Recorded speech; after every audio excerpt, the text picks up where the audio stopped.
आप सब वैष्णव जन भी अपने घर पर श्री जी का पंचामृत अभिषेक करें। जहाँ श्री विग्रह स्वरूप में ही श्री जी विराजमान हैं, वहाँ तो सीधे श्री जी के स्वरूप का ही पंचामृत अभिषेक होता है। जहाँ श्री जी स्वरूप में न विराजमान होकर नाम भगवान की सेवा हो रही हैं, शालिग्राम जी की सेवा हो रही हैं, तो वहाँ शालिग्राम जी अथवा नाम भगवान का खुंती निशान जी का अभिषेक होता है।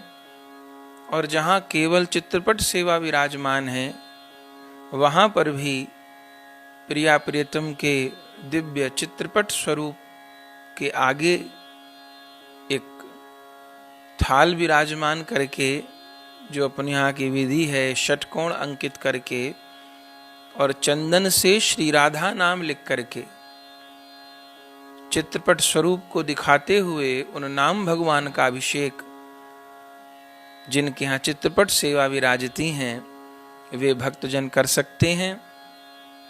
पर सबको श्री जी का अभिषेक करना होता है।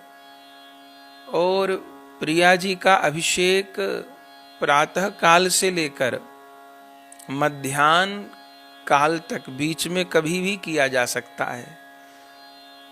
चूंकि शास्त्रों में तो प्रिया जी का प्राकट्य मध्याह्न में ही माना गया है, दोपहर 12 बजे माना गया है। तो श्री गोविंद देव जी में, श्री मदन मोहन जी में, श्री श्याम सुंदर जी में, श्री राधा दामोदर जी में और श्री अयोध्या धाम में भी सब जगह मध्याह्न में ही श्री जी का अभिषेक होता है। पर श्री जी की प्राकट्य विहार स्थली श्री रावल में, श्री बरसाना धाम में प्रातःकाल श्री जी का अभिषेक होता है। क्योंकि जिस कल्प में श्री जी यमुना जी से कमल से प्रकट हुई हैं, तो उस समय श्री जी का प्रातःकाल प्राकट्य माना है। कल्प भेद से सारी लीला ही परम सत्य है। तो भले भोर में, भले पूर्वाहन में, भले मध्याह्न तक भी श्री जी का अभिषेक संभव है। तो सब श्री जी का अपने घर पर अभिषेक करें।